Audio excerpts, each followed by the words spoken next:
You're tuned in to the Wifed Up Now What podcast. I'm Coriel, here to give y'all some marriage management advice specifically for millennial wives. Now, before I introduce my guest, let's just address the elephant in the room. I know that when you saw me pop up on the screen, the first thing you were thinking was, where's TK? Don't worry, TK is going to be here at the end of the episode, okay? So if you are here for our girl TK, stick around. She'll definitely be here for that wifey keeps it spicy, okay?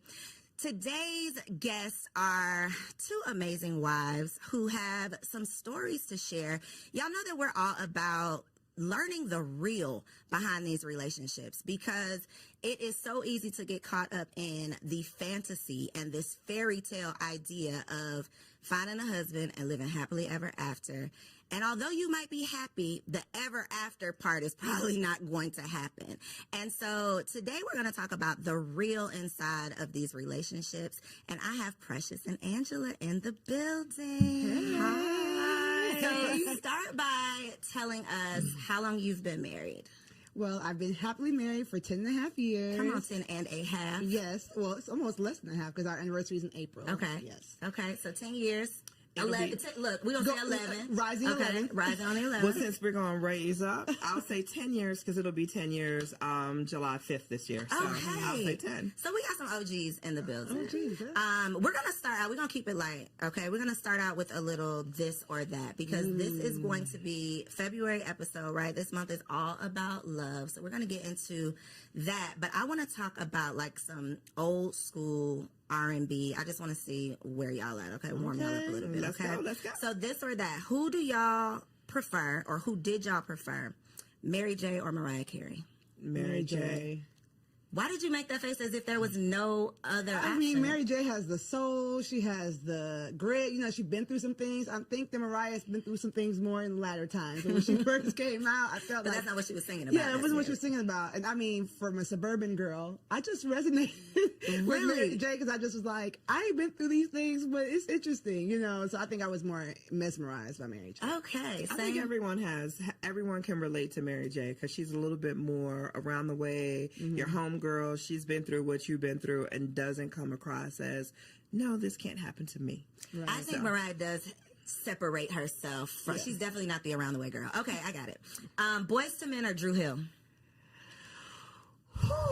Not two really deep sides. Well, you know what? For me, I'll say it depends on what mood I'm in because I enjoy both artists. They're both amazing artists, both amazing vocals. But if you, depending on what mood, that one's a tough one. Now, that one's a tough one. Flip a coin. I'm going to go with Dru Hill, though. See, Dru Hill is the basement parties, the sock hops. Dru Hill was us being fast, yeah. Yes, the sock hops, the dancing, and all that. And then Boyz II Men, I feel like I have to choose Boyz II Men because, like, some of those songs will still bring me to tears today. They're more, like, iconic. Yes, and what band do every single person you relate to? Like, I love the deep voice. I love the high pitch. Like, Okay, so that was a good one. Okay, last but not least, Usher Confessions or Beyonce Lemonade? Beyonce. On the internet, it's Beyonce's internet. Beyonce. Is it? 100, or not two, okay. Is it Beyonce's internet, Angela? I'm going to defer and say, watch this. These are my confessions. Listen, I haven't been to the concert, so maybe. And see, that was a Tiny Desk one.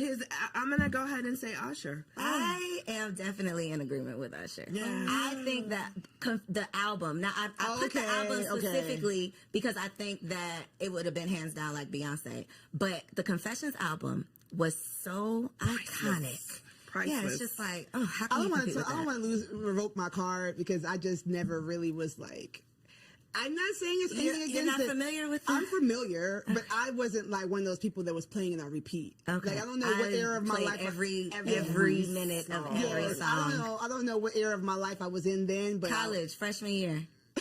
Yeah. Look, I know what you was doing. Freshman year of college, it was no. Okay, it's a no for you. Okay, Beyonce Lemonade. Okay. So just a little fun to warm y'all up. Now we're going to get into some reactions.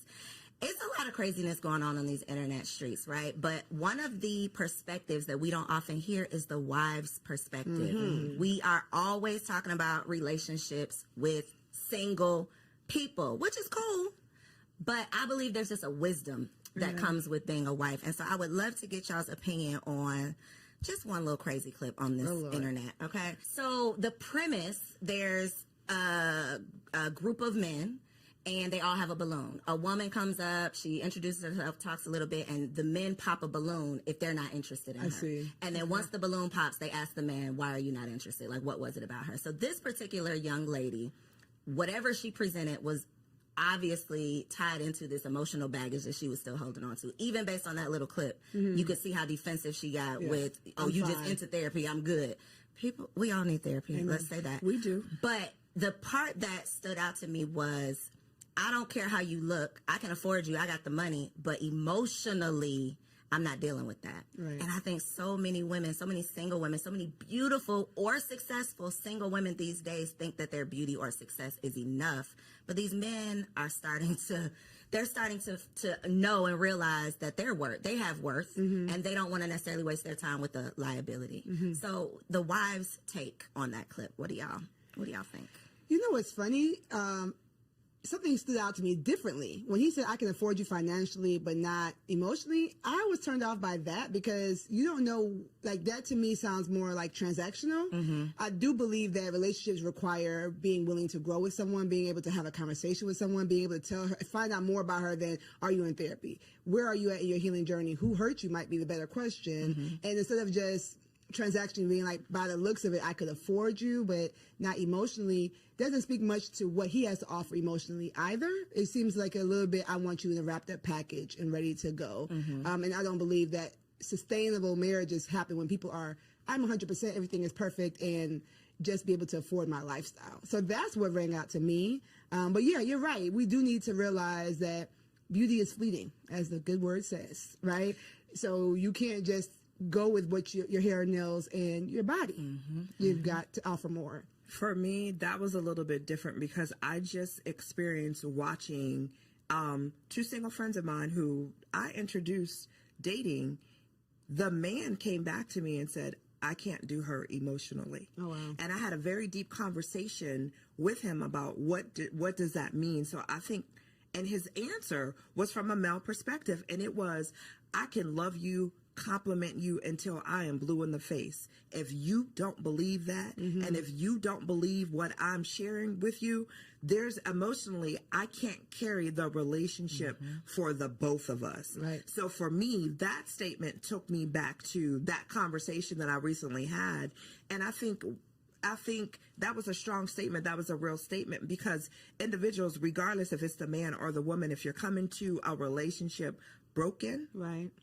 it's not going to be a healthy relationship. So we need to do the inner work to heal and present our best selves as opposed to presenting our broken selves. And we're all broken in some way, shape, or form. So let me say that. But it's just a matter of how we present that brokenness. Right. And when my friend said that to me, beautiful woman, he said, emotionally, I can't support the relationship emotionally enough for the both of us. And that to was make strong. it worthwhile. Like, it's not worth what it's going to take for me to just manage and maintain for this to be worth it. And I've definitely had a similar conversation with a man who was dating a woman who I just thought was like it. Right. Beautiful, had it all together, seems to just have the, just seemingly the best personality, has her own money, just all of the things. You know those women that you see and you're like, why is she single?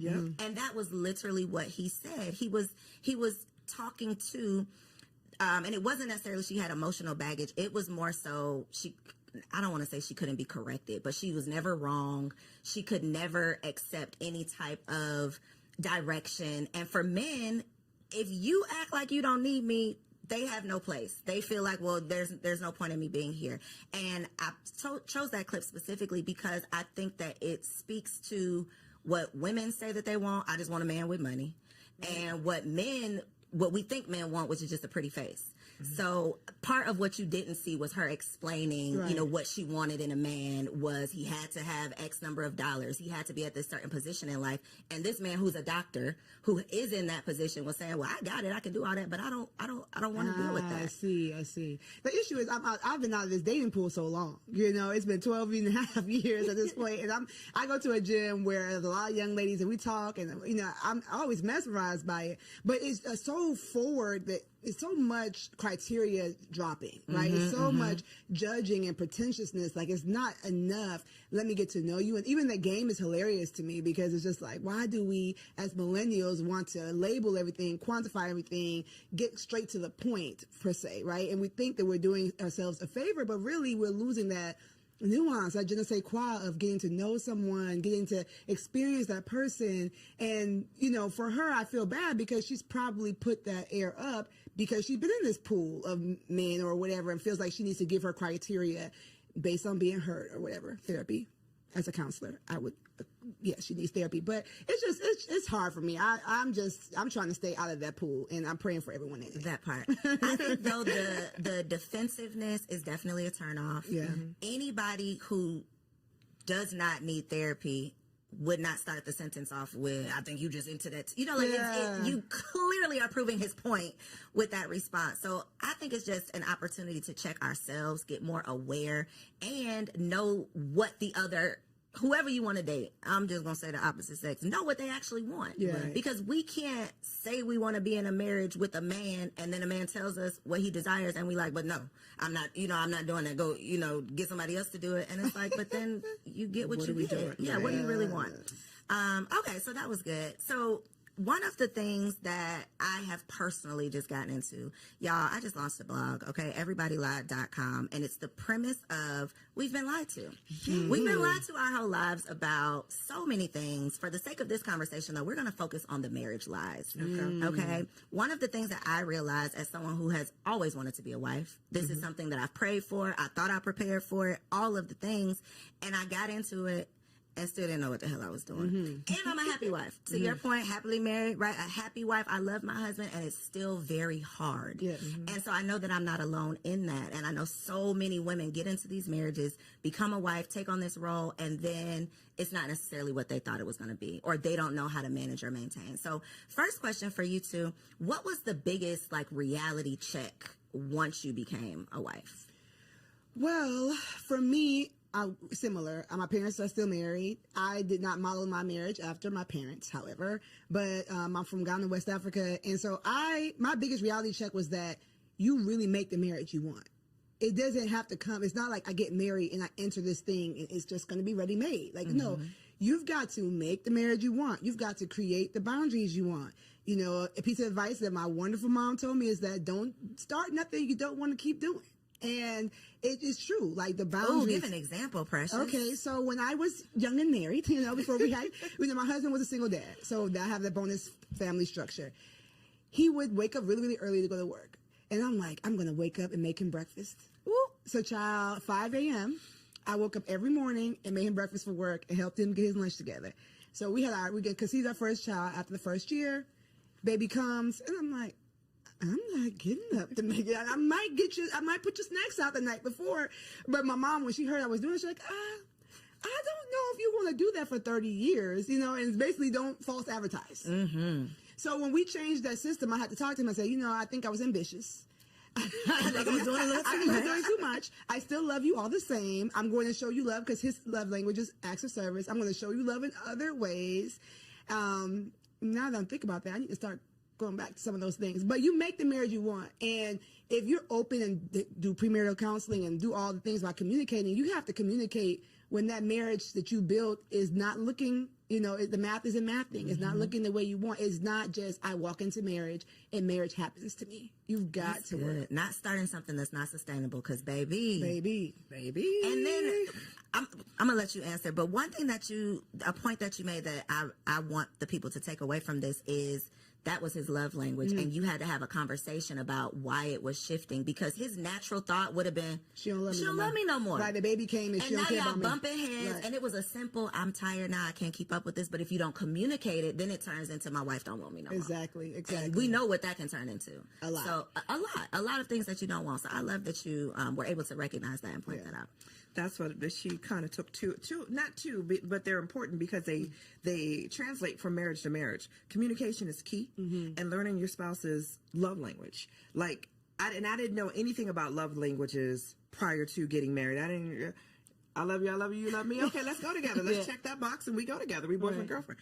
However, when you're married and when you truly want to be able to communicate, when I sit down with my husband, I look at my husband. If I want to have an uncomfortable conversation, I always ask him, can I talk to my friend?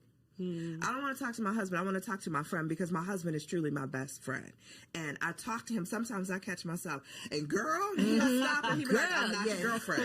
Like, stop it. So stop. I know I'm not, but I'm so comfortable. And we after, we've been married for 10, together for 12.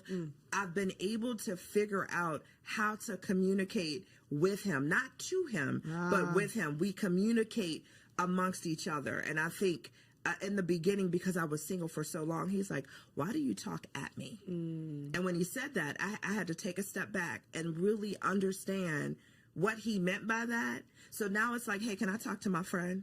So listen, I got the situation with my husband, and I'll explain whatever the situation is bothering me. How do you propose we fix it? And then he'll giggle, and he's like, so should I answer as your friend or your husband? So it's just finding relatable ways that's not going to make someone defensive, that's not going to make somebody automatically shut down and not listen, but finding creative ways to communicate. So I'm going to go back to, I love when we first started dating. Like, so let's talk how we talked when we were dating before we got married. And then I had to understand, what is your love language, and incorporate his love language into our communication to keep things easy. So again, it's just that communication and knowing how you want to be treated and how your spouse wants to be treated. And that is, and making your marriage your own to what Precious said. Like, no one has a blueprint, and you want your marriage. You want to enjoy your marriage. You want to be able to say, hey, I love it here. Yep. That should be it. I love it here. Yep. One thing that you said that I think is a big challenge, and it goes back to the clip with the you need therapy, the emotional immaturity, whatever, is I have to say it in a way that he doesn't get defensive. I want to flip that, though, because me and my husband have had some conversations, and I'm on the defense immediately. And it's part of me recognizing things you need to, areas you need to grow in, things you need to work on. I am very non-confrontational, so I don't want to have those tough conversations. But baby, in this marriage, it is not what you want to do. It's what needs to be done. And so for a woman who's not willing to mature or grow or evolve or go to therapy or work on herself, marriage is not going to work. It is not going to last. she need to stay single. You have to stay single. I put up on threads, if you can never be wrong, you should never get married. Like, if That's the point nobody of can marriage. check you, That's the point of marriage. What are you honestly. doing? Like, marriage is your mirror. Marriage is motherhood too, if we're going to get to that. But marriage and motherhood are your mirror. Okay, alliteration. You're going to see yourself in the way you never saw yourself while single. Right? If you see and it's yourself going to be uncomfortable. it's going to be so uncomfortable. If you see yourself in your own eyes all the time, then, I would say get some really deep relationships, even with the opposite sex, even with your own gender, before you get married. Get people in your life that are going to challenge you. Iron sharpens iron, right? That are going to challenge you and show you where you're fleeting. I know nowadays roommates aren't popular. Like I said, this is a new thing for me, but I am a proponent of maybe having a roommate. It depends on your age. Somebody that's just going to show you, like, you do this and it's weird. Like, stop doing that. And if the first person who has a hard conversation like that is your husband, then he's going to be the enemy. Yep. Then it's you and it's not me, because nobody else has ever told me this. Exactly. But you've never allowed anybody that close to you. And you need therapy before you get married. Okay, I know they say premarital counseling, but you need your own session so that you can work through your stuff before you bring that baggage into a marriage. How has your communication had to change within your marriage? because you said you've evolved into, I know how to approach the conversation now. What did the unevolved Angela look like with these conversations? The unevolved Angela looked like I was that female because I got married late in life. And when I say late, I was 44. Yeah, I was 44, right? I was already set in my ways. So as individuals, when you, and I was a single mom. So raising my son, for me, I was pretty much set in my ways. I knew how I wanted my day to look from start to finish, or how I would move throughout the day from start to finish.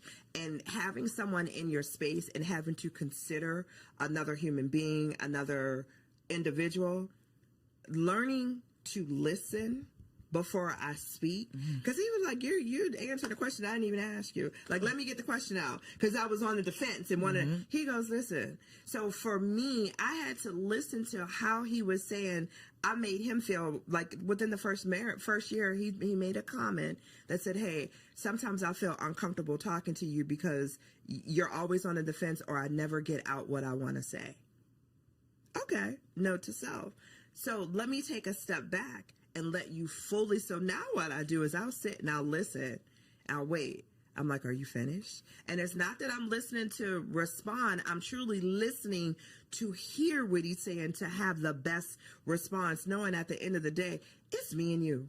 Like this isn't a competition. We're here to grow and evolve each other. So if you're telling me that I make you feel a certain way when you're talking to me, let me just listen first before I go to respond. And in that way you can feel comfortable with saying whatever it is that you want to say to me without me coming back at you. Well, you didn't do right. And it's not about me. It was his opportunity of telling me how I make him feel. So I don't respond back with, well, you do XYZ to me, or you do. It's about you. If this is your moment. So you need me to change these 3 things, I got you. No problem. Partner, I got you. What about you, Precious? I'm really thinking hard about this question. My husband's the easiest part about being married, honestly. Like, the guy, his enemies don't like me. Right? They love him and don't like me. I'm like, wait, I didn't do nothing to you. Like, he just is the easiest part about being married. So our communication's always kind of been like, what's up? Very chill. I think the nonverbal communication is something that I've had to work on more.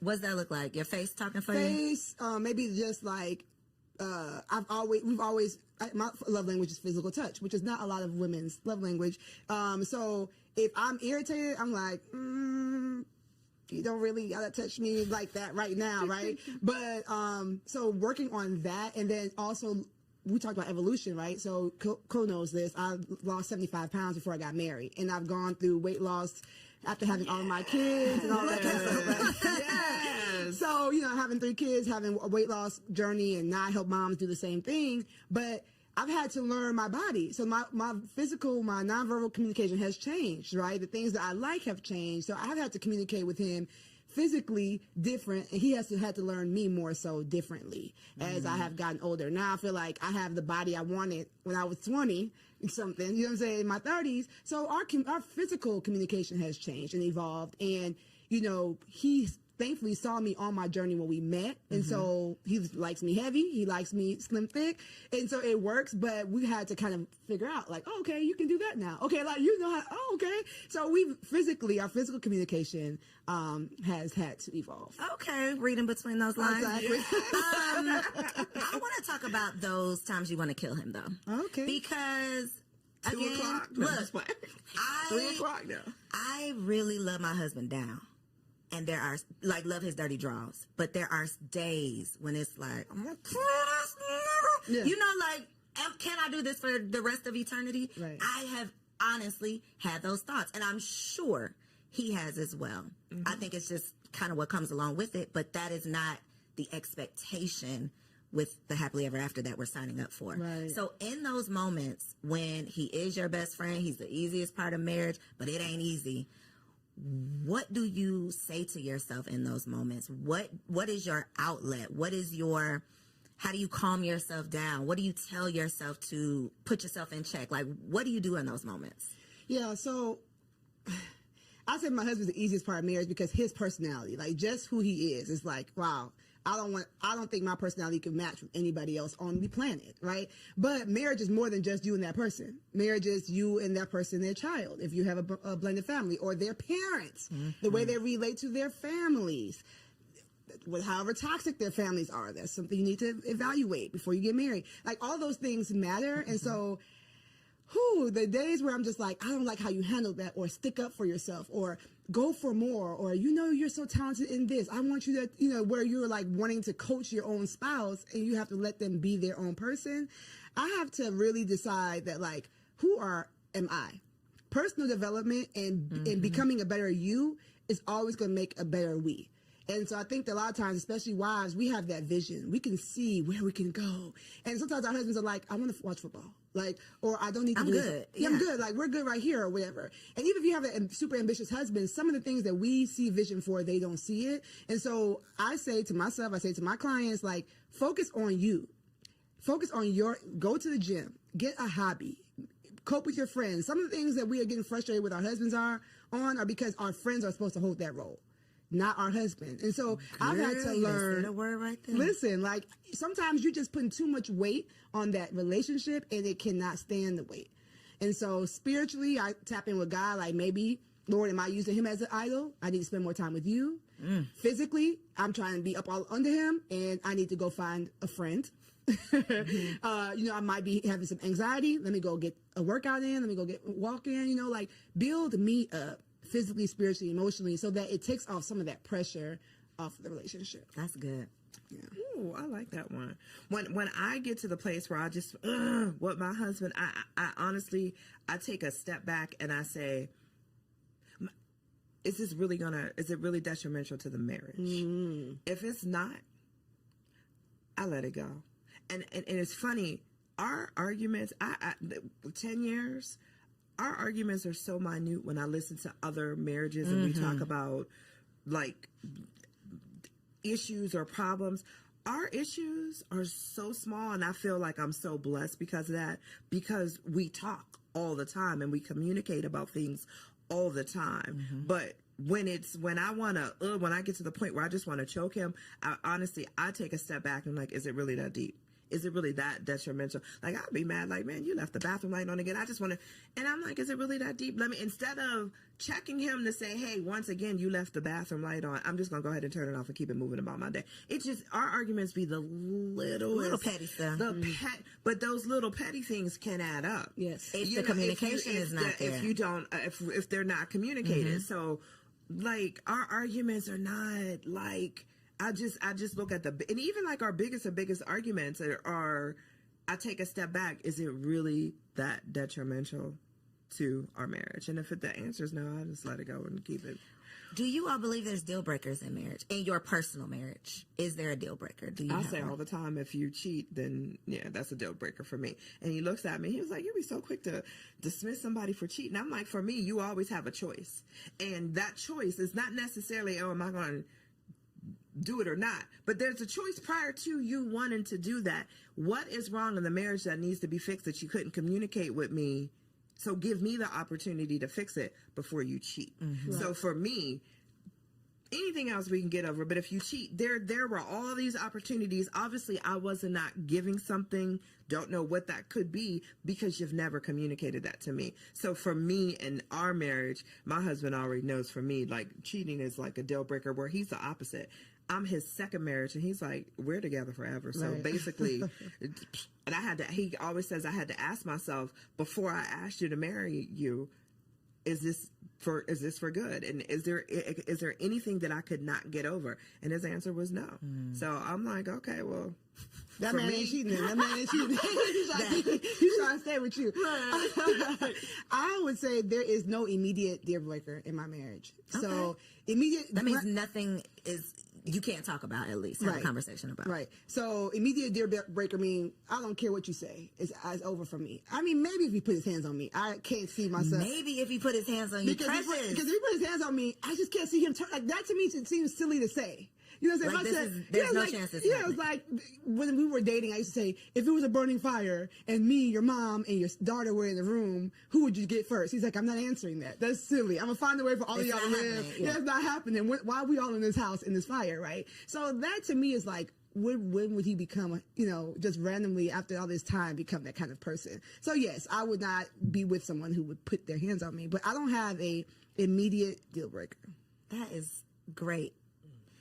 And scary. It's very scary. And I mean, I feel like I can say that now, right? So, I'm never going to be like on this internet, like, oh yeah, everything is perfect over here. No, I mean, we were both working class. We met. We still out here working through this pandemic, through this economy like everybody else. So I won't say that we're perfect in this, not something that the enemy could use to break us. But the way we look at marriage is like, this is our way to show people that Jesus is real. Like, this is our way to show people that, like, he didn't die for nothing. So for me, I would just pray that, like, whatever came our way, we would look at it as an attack and we would fight it together. Now, if we didn't make it, then we fought. You see what I'm saying? So that's why I say it's no immediate break. It's not to be like, I love my husband, I'm never divorcing him. But more so like, we represent more than just me and him being happy. I love that. It's bigger than just y'all are building something bigger. Yeah.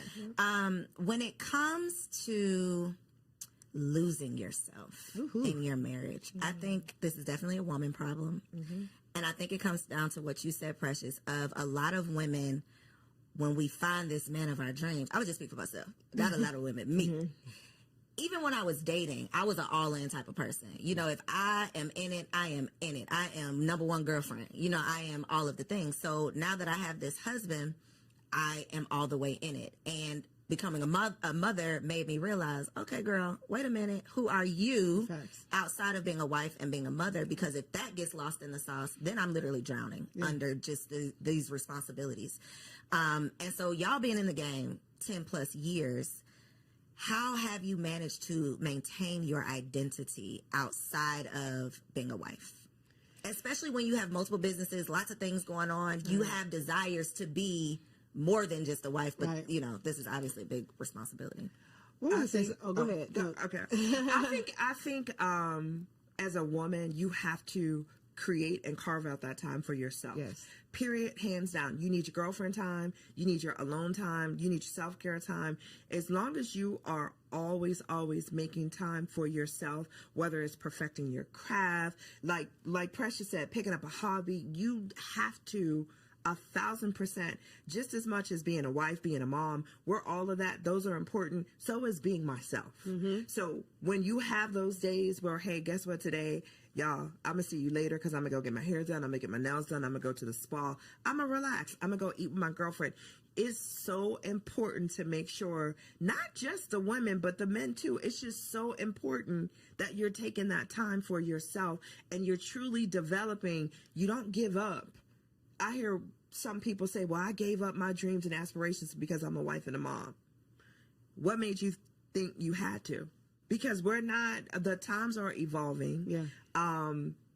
There's things as nannies, like so much that people did not have access and finances to when our parents were coming up, or who we had as role models or marriages, role models in terms of marriages to model after. We didn't see that. We saw the wife staying home and being the wife and mom, and that was it.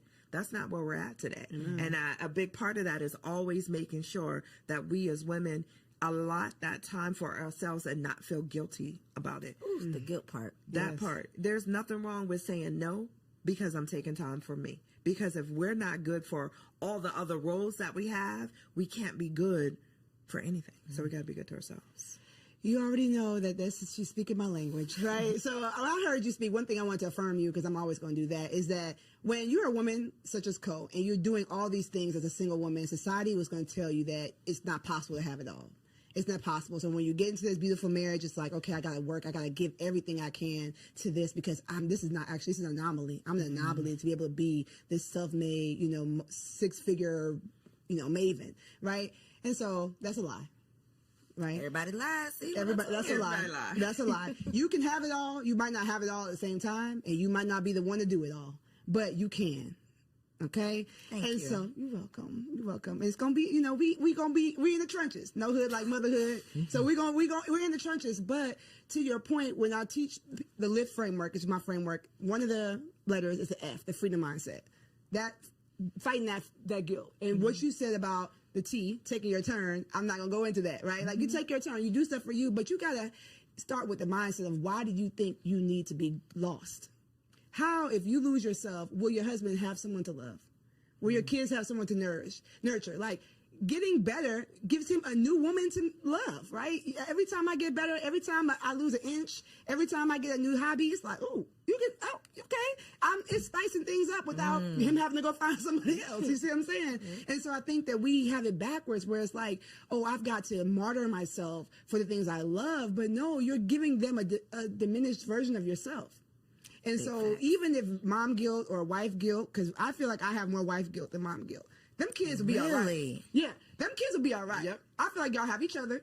I birthed all y'all so y'all can have each other, go on and play, right? But sometimes I'm like, I'm at this thing, I could spend more time with my husband, or I bring him something home to eat. Like, I have more wife guilt than mom guilt, but I have to remind myself that, like, the things that I'm doing to make myself better, make me happier, make me more understanding, make me more energetic. You know what I'm saying? Like, go to the gym, sis. Take the time for you, like, because you're going to be a better version of you when you get there. And so losing yourself is normal. It's more normal. That's a lie, too. It's more normal than you think. You might be beating yourself up and saying, why? I can't believe I let myself go. I can't believe it. A lot of people are doing it. But they're not talking about it. But they're not. Which is the point of these conversations. Because when I see the perfectly curated homes, all this not a figment of our imagination, because I'm seeing it right here on my timeline. It's social media. It's what we think is the norm, and it's like, no, that is not. First of all, that's not even real, probably. But we are comparing our real lives to this fantasy or fraudulent 18 seconds, 30 seconds. clip that we see.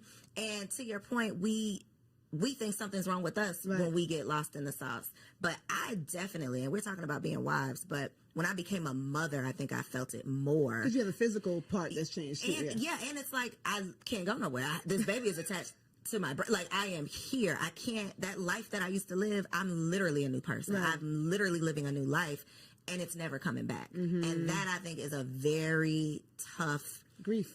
It's grieving your old life. I literally, that old self died, and now I'm this new woman, and I'm trying to figure it all out. And so conversations like this are so important so that we can normalize the struggle. Like, this, it's not happily ever after. It can be happy, but ever after to me means forever and ever and ever. You're just gonna be happy, and that's not the case. Exactly. I think to Precious's point, she made a statement earlier in regards to when you become a new mom, your friend circle is going to change. Yeah. You want to surround yourself around individuals who are walking the same path you are. You're a new mom, and I'm not saying you're a new mom today, but as a new mom, you're not hanging with the girls that always want to go to the club, because that's not you anymore. So as you develop as a woman, and as we evolve as women, our circles change. Our circle of influence change.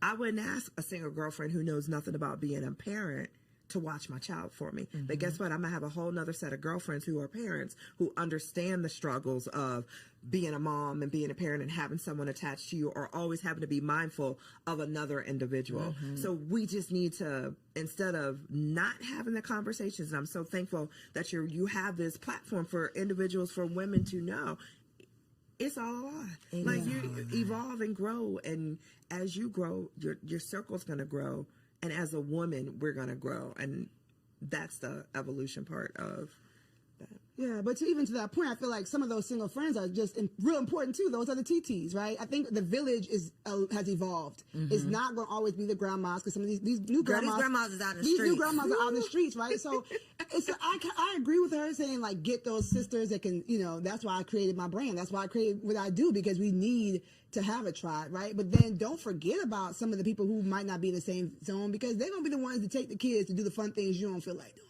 So what about friends for your marriage? Because that is another, like, revelation. I done had so many revelations. That is one of them, of, like, it takes a village to raise a kid, but I think it takes a village to have a healthy, happy marriage as well. True. Absolutely. Especially in terms of not necessarily like leaving your single friends in the dust, but I do believe there is a value and a benefit to having other married couple friends. Absolutely. Because when you come across some of this craziness, I gotta have somebody who I can relate to. True. So what has been the value, or have y'all seen any value or benefit of having those like marriage friends, or do you? Absolutely. We always joke, if I like the wife and he likes the husband, we go together. Like, that's it. Like, once you find that, that is gold. And then, unfortunately, we've had some times where he loves the husband. Like, I'm like, sorry, y'all got to break up. Y'all got to break up because I'm not coming. I'm not coming. I can't do it. Thankfully, I'm an extrovert, so I'll bear with them once a quarter. But it ain't for them being no Once in a regular. while, Yeah, it's not going to be. So, yes, I find it very important. We're members of church. We were in ministry for a long time. So, a lot of that was ready-made for us. So you had a built-in. We had a built-in community now when we changed churches, and it was like hard. We were like in the first place, like, well, you got to make new friends at this age. But yes, I do find it very important, especially for husbands. I know that we're talking to wives, but like, I think that women talk about their marriage more than men talk about their marriages. For sure. And so I know that I can say my husband's so amazing because he can see like what his married friends are talking about. Like they kind of can see like, he's like, dang, Precious is boisterous, but she ain't like that. Girl, they be making me look good. I'm like, Lord, thank you, girl. you keep cutting up. Yeah, keep cutting up over there. Right. So, I think it's very important. And for women, too, like, you just see something that, like, oh, I'm glad. My man, yeah, I got to deal with that. Yeah, like, we got to, we all right, you know what I'm saying? Like, we might not be in a mansion, but, he be at home. I think it's important. I think 1,000% important. I have an equal balance of both single friends and married friends, but for us, we enjoy hanging out with our married friends more because it's just more conversation that I relate to, and it's just, and for both of us, and it's just super important because I think healthy marriages feed healthy marriages, and you also want to have a safe spot where if there's an issue within your marriage and you're looking for advice from other married couples, then it's good, not necessarily advice. Let's say that, because I always tell people be cautious of who you take advice from. But just just hearing that you're not the only couple that has gone through or will go through what it is that you're going through. So okay. You like put a pin on my notes. Because I subscribe, and I think a lot of us subscribe to keep people out your business, right? Disagree.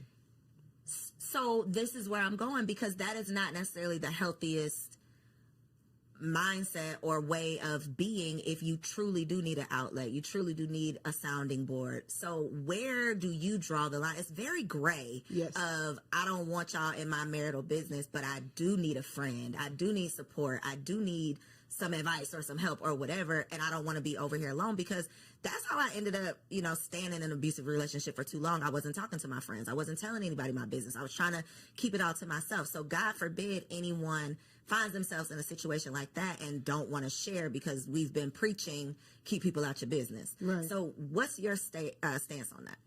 I talk. Me too. I like, if you're my friend and you're our friend, you want what's best for us as a couple, I'm going to talk. I will pick up the phone in a minute and call my husband's best friend and say, let me tell you about your boy. Or I will pick up the phone and call his wife and be like, hey, I'm going to share this with you. Do you experience this? Maybe because you can whisper it to him. And so I talk. If there's an issue and it feels something that you want, that I feel that I need to get off my chest, I'm going to talk. I don't sugarcoat nothing. I don't hold nothing back. And sometimes if I need to be checked, I look for my friends to check me. Am I wrong? Or tell me and that's how, and I have a girlfriend that I go to, and anytime I start the conversation, okay, I need you. Am I wrong? She's like, hold on, let me get my coffee. But so you want those friends where you want to know that you're talking in a safe space, and you're talking and you're going to get great feedback back. So but I don't listen, hey, no one's perfect. What about family though?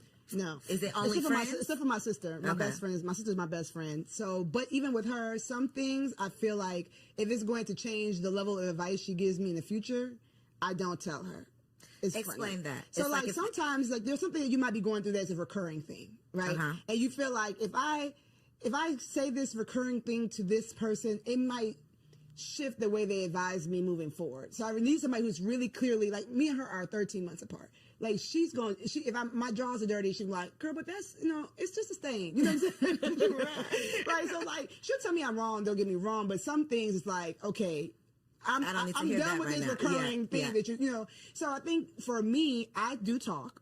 As you can see, I do talk, but we've already used wisdom in the circle. Like it's only, but he knows the 3 people I'm told. It's not gonna be this random friend I met at work and it's like we're best Now friends. she in your business. Yeah, no, Right. it's like he knows, and then he gonna know if her husband texts him. It's like, oh dang, she didn't told. What's the call? Like, Told on. yeah, right. Like, and the same thing. I'd be like, I don't know what's going on the phone upstairs, but they're talking longer than normal. Are you okay? You know, to my friends. So it's just like, you can't come stay here, so let's talk because what's going on with 'Cause y'all have to work that out. Yeah, y'all gotta work that out. So we have a standard on the people that we trust, and then I have working and continue to work on that. I speak of him the way I would want him to hear me speak of him. So if I'm telling somebody something, if I haven't talked to him about it yet, I want, if he overheard me, it wouldn't be like, dang, like, so you just calling me low down and no good. Like, you know, like I I respect my husband when he's there, when he's not. And I don't speak to people who are going to be like, yeah. That, you know, like speak negatively of him too. If somebody has that type of vibe towards marriage, like, because you know, these husbands are, You are not the person. You are not the outlet. I person I'm can't. talking And I can be to. super close to that person, right? But if their view of marriage or based on where their marriage is, they're ready for you to like, yes, like finally, especially like I told y'all, my husband's liked by everybody. Yes, finally he did something. Because you know, all these husbands don't do. No, don't be all these because then now I'm defensive. I came to you to complain about him, but now I'm like, but wait, No, but wait a minute. he is still perfect. Now You know, this Georgia. conversation has taken the time. Exactly. Now I got to defend my husband. I was coming here to get some advice or get some. I wanted you to be on my side, but not that much. You know what I'm saying? So you have to use wisdom. You have to be spirit led for me because, like I said, anybody can be used to attack your marriage. And so if you want to work it out, that's where I think the whole don't talk to people is. If you know you want to work it out, or you know that there's something that might be somebody else might consider a deal breaker, go to the right person that's not going to come and be used to draw a wedge between you and your husband. I don't think it's family though. To your question in regards to family, and I say that because I'm very careful on what I let my family know about the marriage, because I would not ever want someone to look at my husband differently because I gave you too much on a day that I was super emotional and I said, and you know, I would. So with the family, I'm very cautious on what I choose to tell or what I don't choose to tell. Friends are different. Family, because 9 times out of 10, my husband already told me we're not getting divorced. So I don't want to go So what's paint the this point? image of, because I'm mad at you today, now I'm gonna have my family mad at you because my Forever. family ride or die. They going. So I'm careful when it comes to family on what I tell and what I don't share. Friends choose you. Family doesn't. Yep. So if you're talking to a friend, this person has chose to be his friend, chose to be y'all friend. They like him for who he is, right? Your family is putting up with him might not because even like your ass. right, exactly, right. And thankfully, my family loves Ant, but it's like they didn't choose him. They don't even know him as well as my friends know him. So I think it's just about, you know, not casting your pearls in space that's not safe. You know what I'm saying? Picking the person that you know loves him and might be like, not Precious, sometimes he does it. You know, like giving him the Some benefit of helpful, the yeah. helpful advice. Yeah. Okay, so for our last segment, it's called Wifey for Lifey because the goal is to be wifey for lifey. This is all about marriage management, how we can maintain and sustain a healthy, happy, most of the time, marriage. Here we go. So one piece of advice in your 10 plus years in your relationship, what would be a piece of advice that you would offer to a woman in her first year of marriage? And you can look right there at that camera and tell the people. Hey girl. My advice is that you're God's daughter first. He created you, he gave you your name, he gave you your parents, he gave you your body, he gave you so many gifts. So do not forget her, right? Continue to cultivate what you love, continue to cultivate the friendships you love, be willing to change and grow and evolve. And as you do that, communicate those changes. Do the self-work. Don't just set it and forget it, right? So continue to grow, continue to love on you. The word says that you love the Lord your God with all your heart and love your neighbor as yourself. But if you don't love yourself, if you neglected yourself, that love you're giving other people is not going to be the level of love that they deserve. So just don't forget you. You know what I'm saying? If you ever need a hand in the process, my name is Precious. I got you.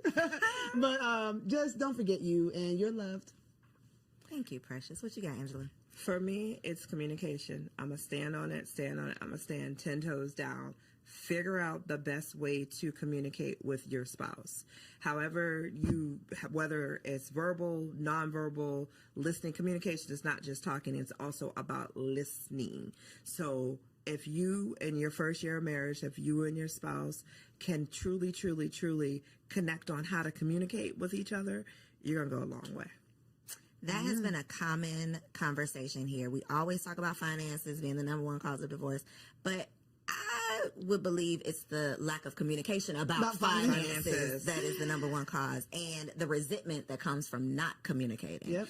So, such a good conversation. I learned something every single time I have the opportunity to host these shows. So, thank y'all for offering your wives' wisdom. Precious, I know you got a lot of stuff for the people. Angela, I know you got a whole lot going on. So, look in the camera, tell them where they can find you and how they can connect with you online. Yay. So I'm Precious K. Williams on all platforms. I'm a mommy wellness coach and an international wellness speaker. So I talk about wellness, women's wellness, and lifting yourself up, right, with the power of the Lord. Lightening your load, igniting your spark, embracing a freedom mindset so you can take your turn. I run an 8-week program for moms doing just that. So if you need me, go to PreciousKWilliams.com. I have a free quiz on there, so you can find out how well you actually doing and not just being like, I'm doing all right. I'm doing okay, girl. No, let's figure out how you actually doing so we can get you the help you need so you can be your best self and live happily, mostly ever after. And I'm Angela McCoy. You can find me. Well, I'm the president and CEO of Full Circle Consulting Group. We do public relations, we do marketing, we do artist management and events. So if you ever need a fantastic event, we got you. Yeah, you're an artist, you need management, we got you. Public relations, we got you. And if your company needs help with marketing, we got you covered there. You can find us at fullcircleconsultinggroup.com and Full Circle Consulting Group on IG. Two bossed up baddies that are still out here living healthy, happy wife life. Okay. So I hope y'all enjoyed the first part of today's episode. We are about to get into Wifey Keeps It Spicy. TK is the next face that you'll see. Catch you on the next episode. Hello, beautiful ladies. Welcome back to another Wifey Keep It Spicy segment with your girl, Takesha. I'm super excited to be back. Yes, with another banger, of course. This is the month of love, February. That's why I got on my red, keeping it sexy. But Valentine's Day is right around the corner as well. And so, of course, I had to give y'all some gems, some jewels, some tips, the tea on how to keep it spicy. Listen, this week is for the big girls. Okay. What do I mean? Because I'm about to challenge y'all to something all month long. Okay. I'm not just about to drop some gems for y'all to be able to enjoy one day. No, baby, we are about to have thriving sex lives and intimacy with our spouses forever. Okay. So we're going to lay down some foundational work, right? I want to challenge y'all as your sister, as your auntie, as your friend. Okay. Am I auntie? But as your friend, I want to challenge you to two things. Okay. I need you to ask yourself if you are ready for the challenge. Why am I challenging you? Because I have done these things. I have experience in these things, and they have absolutely elevated my intimacy with my man. Okay. So if you want to elevate your intimacy, if you want to keep it spicy, I dare you to accept this challenge. Number one, I challenge you to step up in your femininity, specifically in the way that you dress in your house. Okay. A lot of us need to go ahead and fold up the leggings, the oversized t-shirts, the hoodies, the sweatpants. Fold it up, sis. Let's fold it up. And we're going to wear our little house dresses around the house. Okay. We're going to wear elevated loungewear around the house. Okay. We're going to wear those Ross and TJ Maxx summer dresses in the home. We're going to get oiled up. We're going to look cute. Why does this matter? Why am I challenging you to this? It's because when you feel feminine and you feel soft and you are taking care of yourself, you will be more prepared to be able to be intimate later on at night. A lot of us are complaining about being tired and being drained and being overworked. And we just feel like we're in this masculine energy. Well, here's a small tip to step into that feminine energy so that you can be all you need to be when it is time to do what we need to do. Wear those dresses around the house all month long. Step into your feminine essence, right? I just want to put this caveat out there though. Be prepared for your man to want it all the time, and be prepared for you to want it. Okay. Because when you walk past that mirror and you see your silhouette and you see how good you look, you see how you jiggling and wiggling and smooth in that dress, you are going to feel confident. It's going to boost your self-esteem, and it helps you thrive in your femininity, which is absolutely attached to your intimacy. The second part of this challenge, and this is for the big girls. Are y'all ready? I want to give every single last one of y'all some homework. We are going to set our man down. We are going to set our husbands down. And this is exactly what we are going to ask. We're going to ask how we can be a better wife. We are going to ask for them to share with us all the areas that we could work on. We are going to ask for every aspect of our lives. How am I as a mother? How am I intimately? What is the things that you want from me? Talk to me, Big Daddy, right? And I know a lot of y'all like, girl, he the one that need to be elevating. He's the one that needs to be asking me these questions. But I just want to challenge y'all to take the lead. I want to challenge y'all to become more self-aware so that not only are you stepping into your femininity, you're looking more feminine, you are aware of the places that you need to grow in. You are aware in the areas that you need to stretch in. And therefore, overall, just allowing a space for a phenomenal place of intimacy to thrive. A lot of us think we're doing excellent and we just might not be. And that is okay. It is better to have your feelings hurt a little bit and become fully self-aware than to operate in full delusion and just be suffering. We don't want that. We're not building up a culture of women who think it's all about them. So this month we are challenging ourselves to be big girls. We're challenging ourselves not only to know how to be fire in the bedroom, throw it back, do all these tricks, but we're going to be phenomenal women. And so this is what's going to set up for the long lasting, mind blowing sex that we all want. So that is my advice. That's my tips for this month. I want y'all to comment down below, not this month, but this week. I want y'all to comment down below if you are accepting the challenge. Will you wear dresses all month long? Will you kind of get a little sexy and elevate that loungewear? And are you going to set your man down to really find out what's tea? Let me